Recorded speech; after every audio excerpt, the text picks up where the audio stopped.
Very good. Okay. Hi, I'm Nicole from Low Income Relief, and I'm here with Ari Parker from Chapter Medicare, who will be available to answer your Medicare questions today. Ari is the co-founder and head of Medicare advisory at Chapter Medicare. He's also the author of an Amazon bestseller called It's Not That Complicated: The 3 Medicare Decisions to Protect Your Health and Money. Thank you so much for joining us today. I would love to kick off our discussion with a quick recap of the parable that you used at the beginning of your book, because Medicare is really confusing, not only to me, but to, I think, a lot of the people who follow along here at Low Income Relief. So if you would be okay just jumping in and kind of recapping that, I think it would be really helpful for framing our discussion today. Absolutely. And thank you so much for having me, Nicole. I'm honored to appear on your channel. Thank you. You can picture Medicare as a 3-legged stool. There are 3 parts to Medicare. The first leg is hospital coverage. That is when you're inpatient, when you're hospitalized. The second leg of the stool is everything outside the hospital, namely visits to the doctor, to your primary care, to your specialist. It also covers durable medical equipment, vaccines, and more, like labs, x-rays, and MRIs. Then the final leg of the stool is drug coverage, Medicare Part D. All of those legs correspond to a different part of Medicare. So the hospital coverage is Medicare Part A. The outpatient coverage is Medicare Part B. And then the third and final leg of the stool is drug coverage, Medicare Part D. D as in drugs. That makes a lot of sense. Awesome. Thank you for explaining that. So I went through and we did talk to our email audience quite a bit about whether or not they had questions for today's video. So we do have a couple of questions just going into this, and then we will get into the questions that they have in the chat. So please, if you're watching and you have questions, feel free to drop those in the chat and we'll be going through those in just a moment. The most common question that we received, I think, has to do with some of the ads that actually tend to show up on YouTube during open enrollment season. Because I know from just talking to you previously that I think there's over like 24,000 Medicare plans, isn't there? Like there's a lot. Yes. Yeah. And I know not all of those are necessarily created equal. And it seems like some of the more disreputable ones tend to be more aggressive with their advertising. So hopefully this doesn't come across as awkward, but I think the biggest question that we received was, are there any Medicare Advantage plans out there that aren't necessarily scams? There absolutely are. So Nicole, let me just address the elephant in the room. So Ari, you said that there are 3 different parts to Medicare. So where does Medicare Advantage fit into the picture? Well, in exchange for paying your Medicare Part B premium, which is $185 per month, unless you qualify for Medicaid, which I'm sure we'll discuss during our Q&A, then you get 80% coverage from the government and you owe 20% out of pocket. And there are only 2 ways to cover that 20%. The first type of plan is a Medigap or Medicare Supplement plan. That sits on top of original Medicare and covers the 20% that our viewers would otherwise owe out of pocket. The second way to cover that 20% is to choose a Medicare Advantage plan. Medicare Advantage is a replacement for original Medicare administered by a private insurance company. Now, it must offer benefits at least as good as what your viewers would have received from original Medicare, but it's subject to the private insurance company's terms and conditions. And how do we go about evaluating which terms and conditions your viewers can bear? Well, here at Chapter, when your viewers work with one of our senior Medicare advisors, their advisors will go through the viewers' 3 Ps. There are 3 Ps. They'll go through your viewers' providers, who are the doctors that they see. They'll go through your viewers' prescriptions. What medications do you take? This matters a lot in terms of finding the optimal plan. And then finally, they'll go over your priorities. So we'll discuss your 3 Ps. Now, as Nicole mentioned, there are over 24,000 plans nationwide. And it varies zip code by zip code across the United States. So broadly, there's hundreds of insurance companies offering thousands of plans. The right plan for one of your viewers will depend on their 3Ps. It is case by case, and our advisors can search which doctors would accept a certain plan, which plan would cover your viewers' prescriptions most affordably, and then finally, what network restrictions that they can accept if they want to choose Medicare Advantage. That's fantastic. And that right there is why I'm so excited to partner with Chapter, because I'm so glad that there is a service that can actually do that. Because especially with there being, 24,000 plans and then it being zip code by zip code just sounds so completely overwhelming, even on top of how confusing Medicare is to start with for a lot of things. So going over some additional questions that we received. Someone said, I've been on Medicare under 65 due to disability. Will my Medicare change when I turn 65? Well, good news. You'll actually receive a second initial enrollment period to choose coverage. So when you're within 3 months of turning 65, this will be your second initial enrollment period to optimize your coverage. Now, your Medicare won't change. Your Medicare will continue. But remember, there's 2 types of additional coverage. There's either Medicare Supplement or Medicare Advantage. And when you're within 3 months of turning 65, we'll get an opportunity to review which type of coverage is right for you, and then find the single best fitting plan based on your 3Ps. That's awesome. How often, this is a question from me just that I thought of while you were talking. How often should somebody go over their Medicare plan and make sure that that's still the best fit for them, do you think? Every year is the right time to review your coverage. Now, there's a period in the fall. It's called the annual enrollment period. It's from October 15th to December 7th. And you can use that time in order to review your coverage for the upcoming year. Because remember, there's hundreds of insurance companies offering thousands of plans. So while you might like the plan that you've been on, maybe it's changing for the upcoming year. Maybe your health needs have changed. Or perhaps there's just a new entrant to the market and there's a better plan based on your 3Ps. So it's something that we should review every year. Now, if you missed that period in the fall, there's actually an opportunity to review your Medicare Advantage plan called the Medicare Advantage Open Enrollment Period. And that's going on right now, and it ends March 31st. So you get a second shot to review your coverage if you're already on a Medicare Advantage plan. That's awesome. I know you mentioned new entrants to the market. I think in the last year, we also saw a lot of exits from the market as well, and a lot of people who were compelled to reevaluate because their plans disappeared, which is really stressful. Let's see. Next question we have is, I was told if I choose a Medicare Advantage plan, I can never go back to original Medicare. Is that true? No, that's not true. If Okay. you choose a Medicare Advantage plan when you first turn 65, then you actually receive a trial right in order to switch back to a Medicare Supplement plan. And across most states, the vast majority of states, it's 1 year. So you get a one-time opportunity to switch from your Medicare Advantage plan to a Medicare Supplement plan, if that would be better for you. Okay, cool.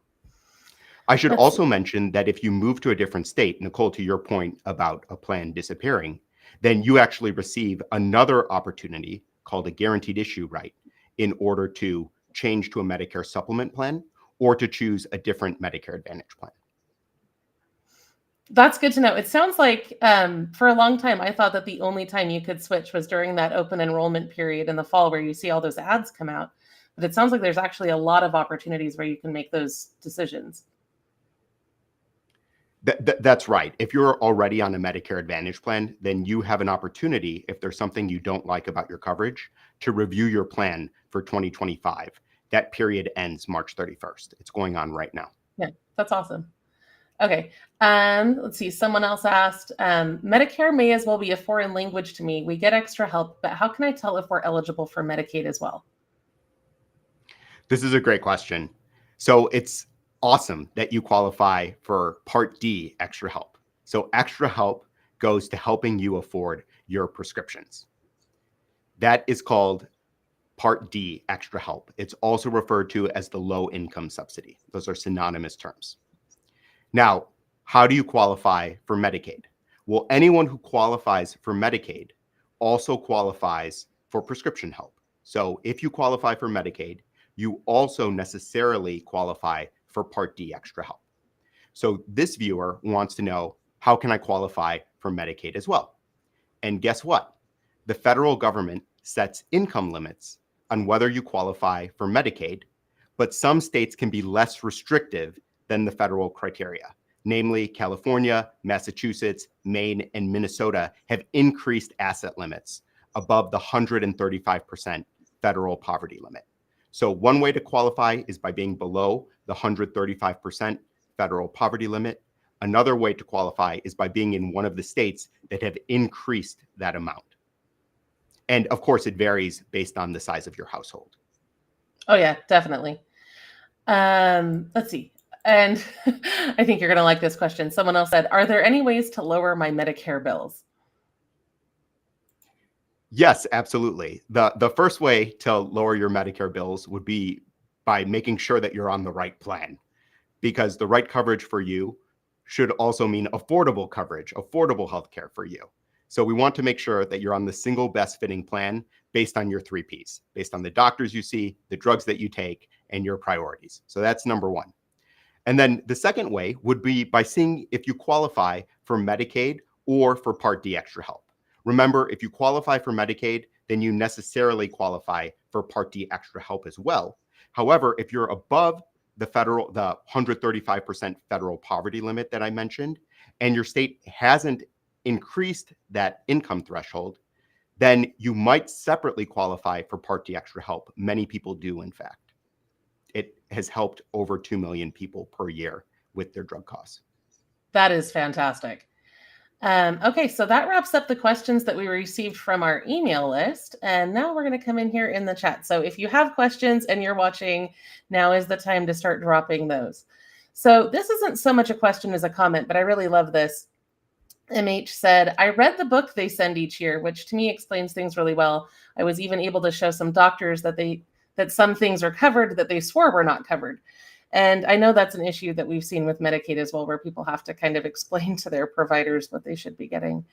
Anyway, let's see. Okay, Kevin says... That's a great comment on acupuncture. I also want to call out here that chiropractic services are also covered. Oh, that's great. Now, it depends what you're receiving the chiropractic care for. It can't be for ongoing maintenance care. But if you're receiving an adjustment to your spine because of an injury or what have you, then there also is some coverage for chiropractic care under Medicare. That's fantastic. We're getting a lot of questions about dental. I don't know if there's any coverage for that. I don't know if There's no coverage for dentistry under original Medicare. However, many Medicare Advantage plans offer some type of additional benefit, which can include dental, vision, hearing, even over-the-counter benefits. Oh, so wow. If you're interested, that's right. If you're interested in getting your dental covered specifically, then it might be worth looking at which Medicare Advantage plan is right for you.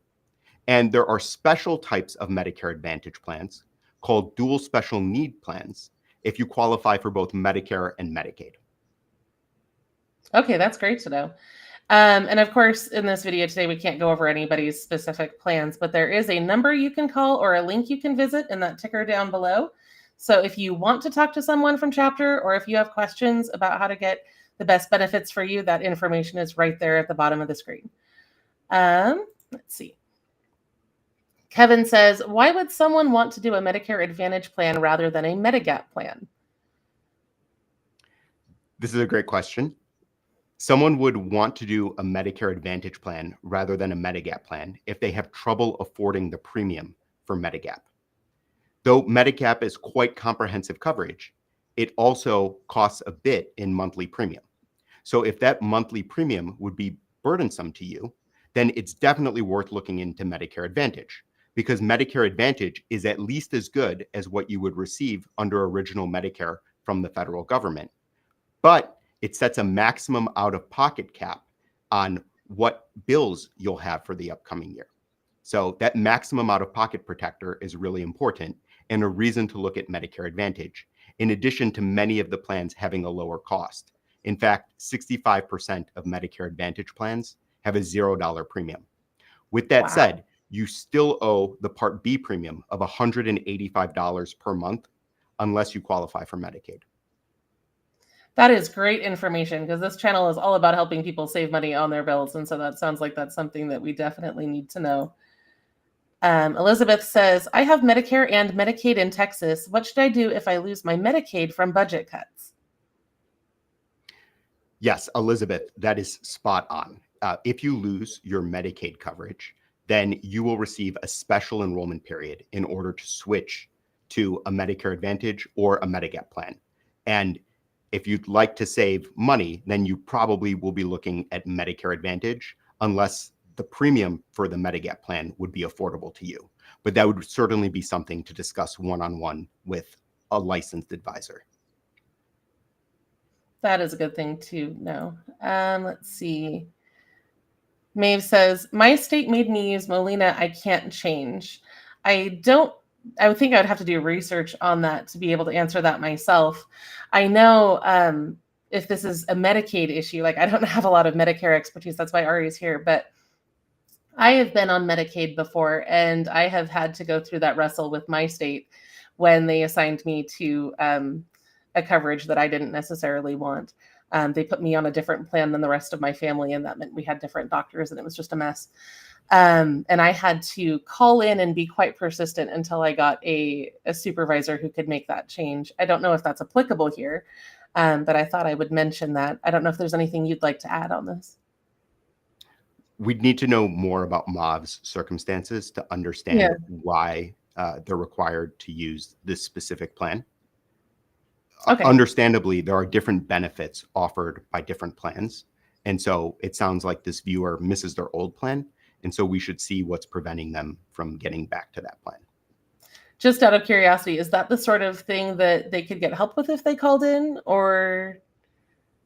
That's exactly right. That's okay. What one of our senior Medicare advisors would go over in a one-on-one consultation.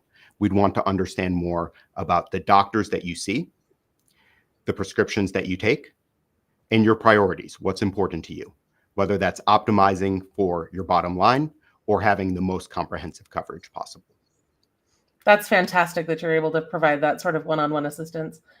This next thing is not so much a question as a follow-up comment that I think is really helpful. There is a county in Kentucky with a dental grant at the county level. So if you're in that area, that might be something that you want to look into. Let's see. Amanda left a comment here. I'm not entirely sure about this, but maybe it's something you can tackle.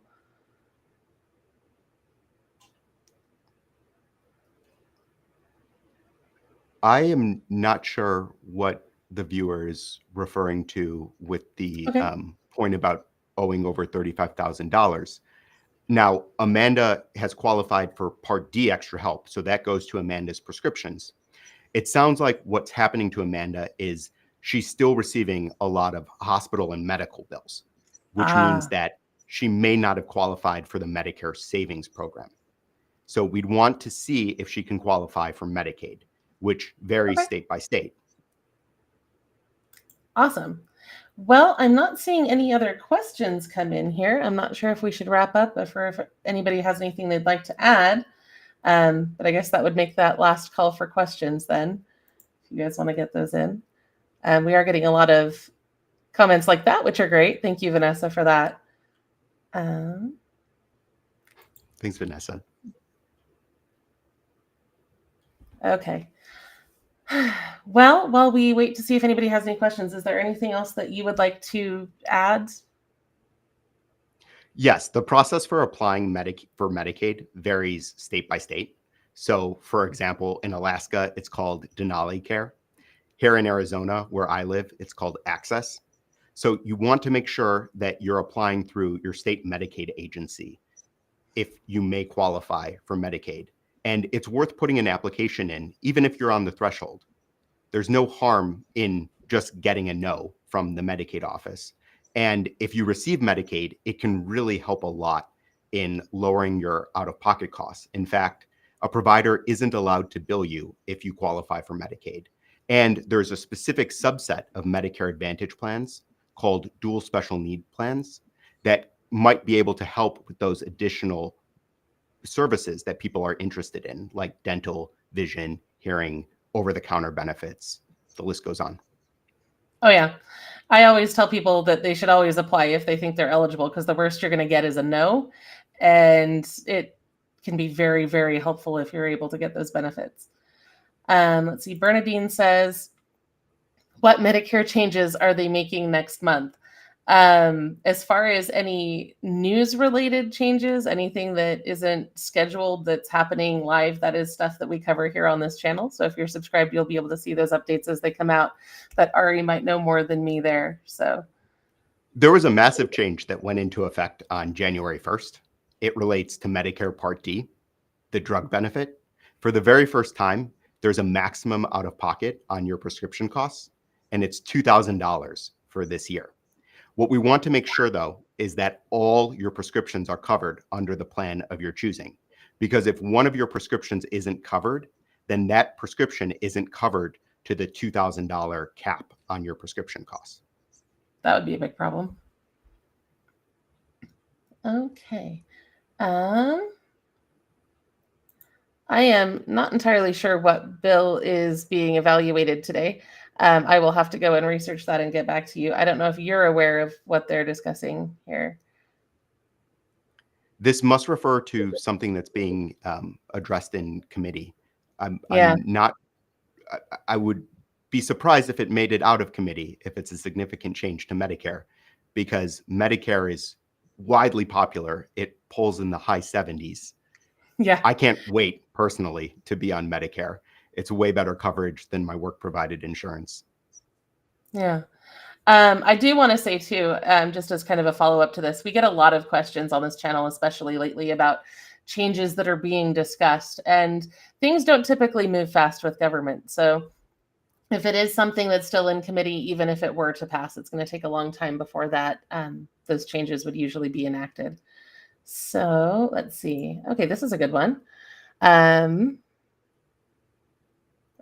So what is Medicare cost sharing? First of all, let's start with that. So Medicare cost sharing is the amount that you can be billed by a provider. So if you have Medicare and Medicaid, then a provider isn't allowed to bill you. Oh, that's great. All right. Laura wants to know, what covers hospital bills? Medicare Part A covers hospital bills. And if you've worked for 10 years and paid federal payroll taxes, or your spouse has, then Medicare Part A, that is your hospital benefit, is premium free to you. But there is a deductible, and it's a substantial deductible. It's close to $1,700 per hospitalization. And that's where having Medicaid can really help if you qualify. I should also mention that if you don't qualify for premium-free Medicare Part A, then qualifying for Medicaid would also help here, because it would cover that premium you might owe. That's good to know. Amanda says, my Medicaid has been changing. Now they have me on QMB. What does that cover? So this is a question about a particular flavor of the Medicare Savings Program. So Amanda's question is about QMB. So we can talk about QMB in particular. QMB means that Amanda has full Medicare and Medicaid. It means that she's about 100% of the federal poverty level, and there is a $20 monthly income disregard here. For a single individual, it means $1,325 per month or less. Or for a married couple, it means $1,783 per month or less. But this is Medicare plus Medicaid. And Amanda, what we can do is see if it would be good for you to be on a dual special needs plan, which would be responsible for administering your Medicare and Medicaid and may offer some additional benefits to you. And to get that sort of thing, she'd need to call in, right? Or visit the link? I'm assuming? Yes, Okay. she can go to medicare.gov or she can call us at the number on the banner. Sounds great. And Vanessa says, I don't know what ACCHS is, so I'm hoping that you might know. Yes, ACCHS is called Access in Arizona. That is the state Medicaid agency in Arizona. Oh, gotcha. Gotcha. All right. Oh, I love this question. Why does Medicare have to be so complicated? I have asked that many times. In fact, I think I have screamed that from my desk at least twice in the last year. So yeah, I don't know if you have an answer for that, but it just made me laugh because I found it so relatable. It's such a relatable point by Little Lulu. I love where this comment is coming from. And that's really our goal here at Chapter. It's to be a one-stop Medicare resource for any and all of your Medicare questions. My parents had an awful time signing up for Medicare.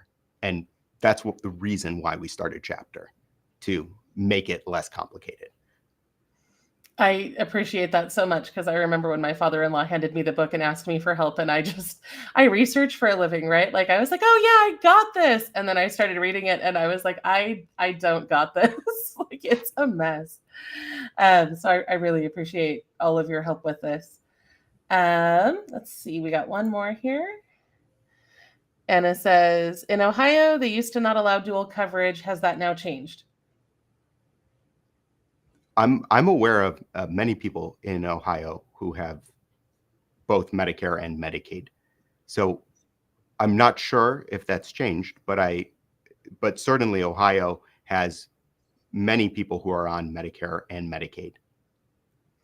That's And good to know. I'm not sure about it depends on, I think what Anna might be referring to is choosing a dual special needs plan that coordinates coverage between Medicare and Medicaid. And there are certainly plans in Ohio that coordinate benefits between Medicare and Medicaid. Okay, that is good to know. And Vanessa says, so people can get Medicaid instead of Medicare if they're elderly? You would have both. Both sounds like it would be better. Yes, you would have. So Medicare is typically for those who are 65 and up, unless they qualify by way of disability or certain health conditions. And so for someone who has Medicare and Medicaid, what it typically means is that they're 65 or up and they're low income. That is, they fall below a certain percent of the federal poverty limit and are below a certain asset threshold. So you would have both in that case. If you're below your state's asset threshold and income threshold, you would then have Medicare and Medicaid. That's fantastic. So Happy says, they take $185 from my check for Medicare, but I'm signed up under the state. And I think I heard you mention earlier that there is one part that isn't covered by Medicaid, or I don't, could you restate that? So going back to the cost picture for the three-legged stool, the three-legged stool is Medicare Part A, your hospital benefit, Medicare Part B, your outpatient benefit, and finally Medicare Part D. So this question is about Medicare Part B. The charge for most Americans for Medicare Part B is $185 per month.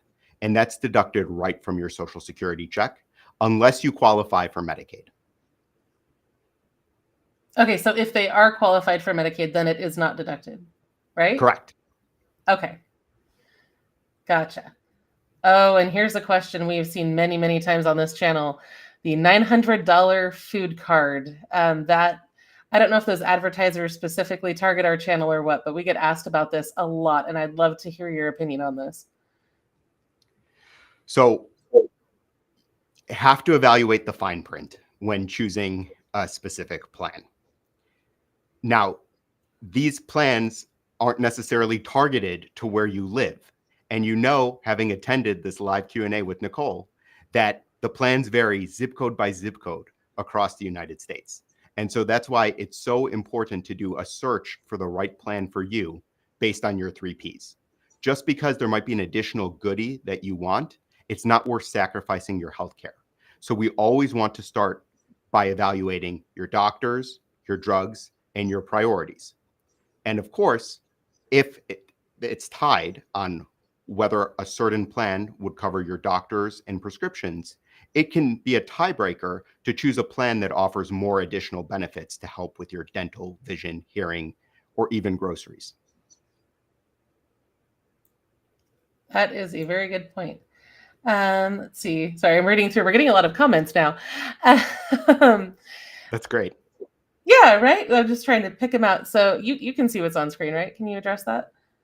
Yes, I can address Rose's question. Awesome. Thank you.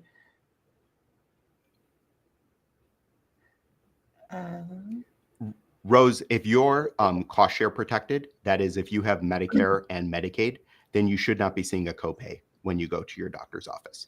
So that is something our team should look into. And I just want to mention this, Nicole. Yeah. For your viewers, they're actually supported by two teams when they work with Chapter.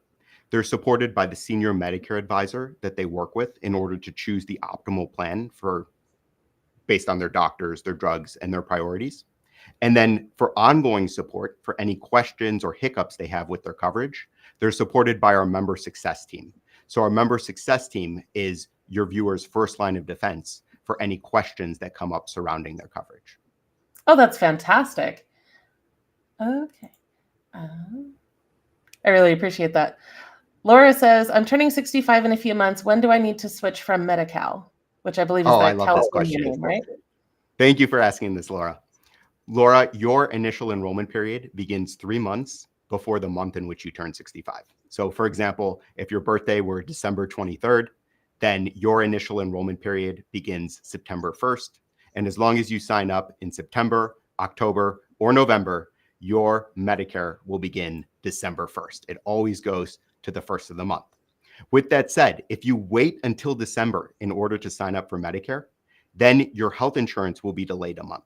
And we don't want that because technically when you turn 65, you're actually going to be at risk of losing your subsidy for Medi-Cal.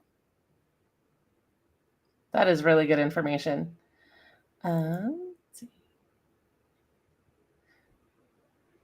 Vanessa says, do all Americans at age 65 qualify for Medicare? So this question is about who qualifies for Medicare. In general, yes. When you turn 65, you qualify for Medicare. I think what Vanessa is asking is, will I qualify for premium-free Medicare Part A? So remember when I said most people don't owe a monthly charge for their hospital insurance, Part A? If you work 10 or more years and pay federal payroll taxes, or your spouse does, then you qualify for premium-free Medicare Part A. But when you turn 65, you would still have a monthly charge for Medicare Part B unless you qualify for Medicaid. I really love these comments that we're getting. We're getting thanking you for your time answering these questions. And I really love this because Happy said no one else could answer the question. So I really appreciate that. I know I've learned a lot from talking with you. And we have one last question here. She says, if I have Medicare and Medicaid, what happens with the cost of dental issues? And I'm assuming that would fall on the Medicaid plan. Is that right? So we would want to see what additional benefits you might receive to cover the cost of dentistry. This would be a quintessential case for a dual special needs plan, which coordinates benefits between Medicare and Medicaid. And I said that was our last question, but we keep getting more. This is fantastic, and I really appreciate it. Hopefully we're not running out of your time, Ari. Hopefully we're okay. No, not at all. Okay, awesome. So Freedom says, will I qualify for Medicaid? I would have to look up that really quick, unless you happen to know. I don't know if that's something we can answer here. Don't have the Illinois Medicaid income and asset thresholds right in front of me. Yeah, neither do I. This is certainly something that one of our senior Medicare advisors could address. That's excellent. And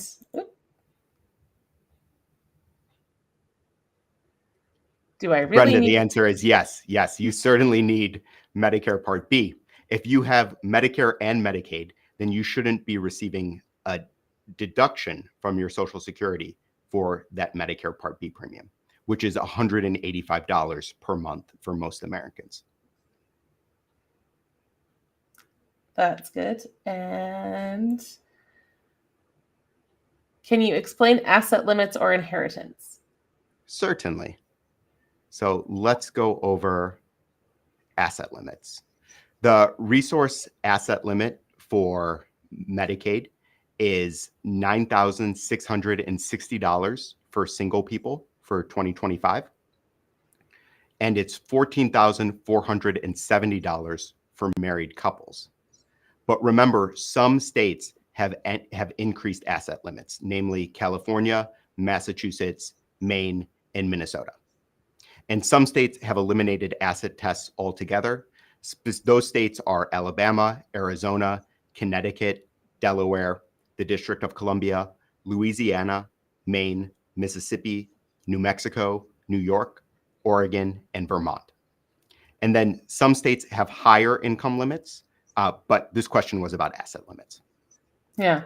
Asset limits are a part of a lot of the programs that we talk about here on this channel, and it's amazing how much they can vary between locations. So I'm really impressed that you had that list just right there. It was impressive.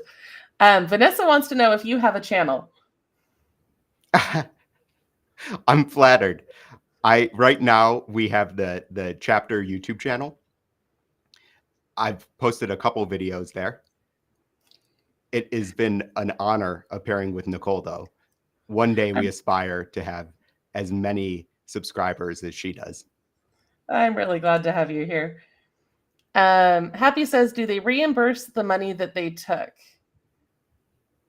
Happy would need to know more about the specific circumstances in question here regarding money that has been taken from you. I'd imagine this is for the Medicare Part B premium that you're referring to.